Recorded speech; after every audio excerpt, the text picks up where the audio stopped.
આપ સર્વોને હેતપૂર્વક જય શ્રી સ્વામિનારાયણ। આજની સત્સંગ કથા વાર્તા નિજ મંદિર સાવરકુંડલા।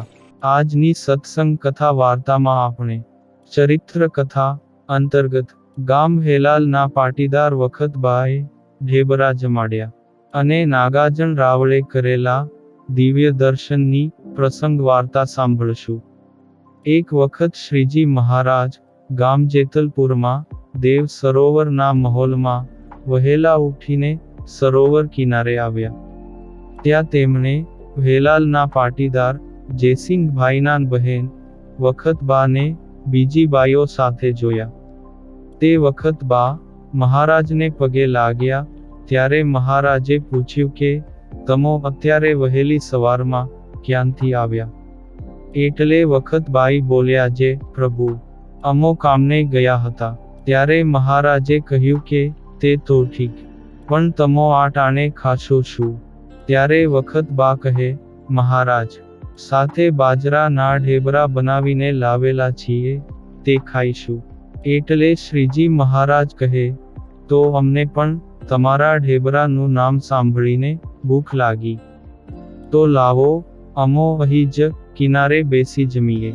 ત્યારે વખતબાએ અતિ હેતે કરી ઢેબરાનું ભાતું મહારાજ આગળ મૂક્યું ને કહે, અરે મહારાજ, લ્યો જમો ને આજ તો અમારા ઢેબરા।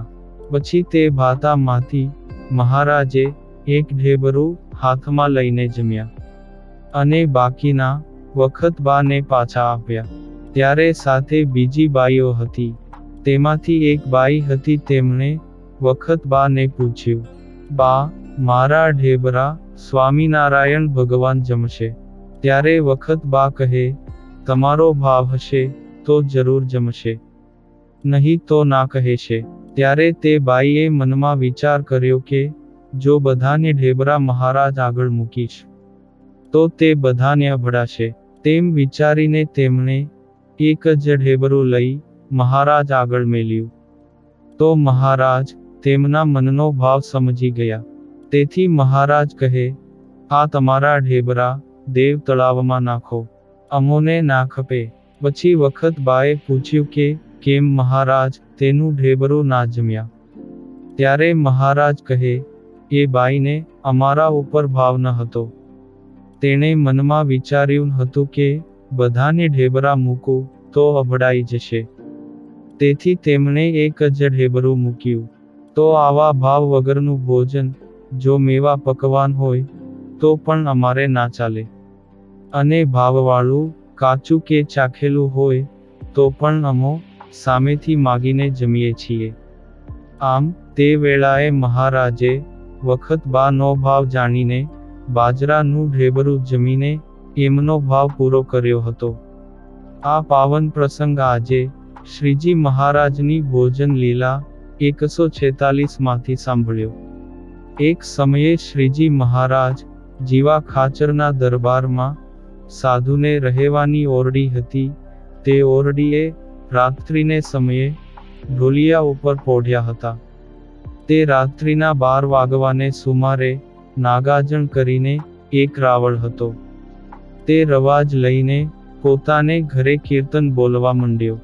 ત્યારે તે કીર્તન સાંભળીને મહારાજ પોઢ્યા હતા તે ઢોલિયા ઉપર બેઠા થયા ને એક કીર્તન સાંભળ્યું ને બીજું કીર્તન તે રાવળ બોલી રહ્યો ત્યાં મહારાજ તેની પાસે ગયા ને ઘડી વાર ઊભા રહ્યા, પણ તેની વૃત્તિ કીર્તનમાં પ્રેમે કરીને જોડાઈ ગયેલી તે ખબર પડી નહીં। જે મહારાજ પોતે પધાર્યા છે અને ત્રીજું કીર્તન બોલવા માંડ્યો ત્યાં એણે મહારાજને દીઠ્યા। ત્યારે તેમણે મહારાજને હાથ જોડીને કહ્યું, જે અરે પ્રભુ, અત્યારે અંધારામાં તમે ક્યાંથી આવ્યા? ત્યારે મહારાજે કહ્યું, જે તારા પ્રેમના કીર્તન સાંભળીને અમથી રહેવાનું નહીં માટે આવ્યા। ત્યારે તેમણે ઢોલિયો ઢાળી દીધો। તે ઉપર મહારાજ બિરાજમાન થયા એટલે કહ્યું, જે કીર્તન બોલો। ત્યારે તે રાવળે ઊભા થઈ હાથમાં રવાજ લઈ આગો પાછો ખસતો જાય ને રવાજ વજાડીને અતિ રોમાંચિત ગાત્રો સહિત પ્રેમીવશ મહારાજ આગળ કીર્તન બોલતો જાય. આવી રીતે 4 કીર્તન મહારાજ આગળ બોલ્યો. ત્યાં તેમના નાડી પ્રાણ તણાઈ ગયા, ને ઝળહળતો પ્રકાશ દેખાણો, ને તે પ્રકાશને વિશે દિવ્ય સિંહાસન ઉપર મહાશોભાયમાન મહારાજની મૂર્તિ દેખાણી. ને સર્વે મુક્તો મહારાજની સ્તુતિ તથા પૂજા કરે છે. વળી કોઈ મહારાજની આરતી ઉતારે છે, એ રીતે દેખાણું. તથા મોટા મોટા દેવો પણ મહારાજની પ્રાર્થના કરે છે. આવી રીતે તે રાવણને એક ઘડી સુધી દેખાણું. પછી મહારાજે તેનું બાવડું ઝાલીને ધંધણાવીને કહ્યું, જે નાગાજણ એ નાગાજણ. ત્યારે તે દેહમાં આવીને બોલ્યો, જે હે મહારાજ. એમ જવાબ દીધો ત્યારે મહારાજે કહ્યું, જે તું ઊંઘી ગયો હતો કે શું? ત્યારે તેમણે બધી હકીકત કહી બતાવી.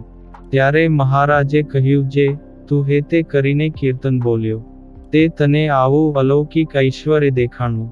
ને કહ્યું, જે આ તુને દેખાણું તે પ્રમાણે હવેથી અમને એવા સમજજે. ત્યારે તેમણે કહ્યું, જે આવી તો મારી સમજણ નહોતી, પણ હવેથી મને તમારું દિવ્ય રૂપ દેખાયું, તો તે પ્રમાણે સમજીશ. પછી શ્રીજી મહારાજ મોડી રાત્રિએ ઓરડીએ આવીને પોઢી ગયા. આ પાવન પ્રસંગ આજે મહારાજની લીલા 52 માંથી સાંભળ્યો.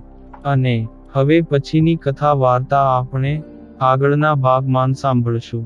અત્યારે આપ સર્વોને ભાવથી જય શ્રી સ્વામિનારાયણ.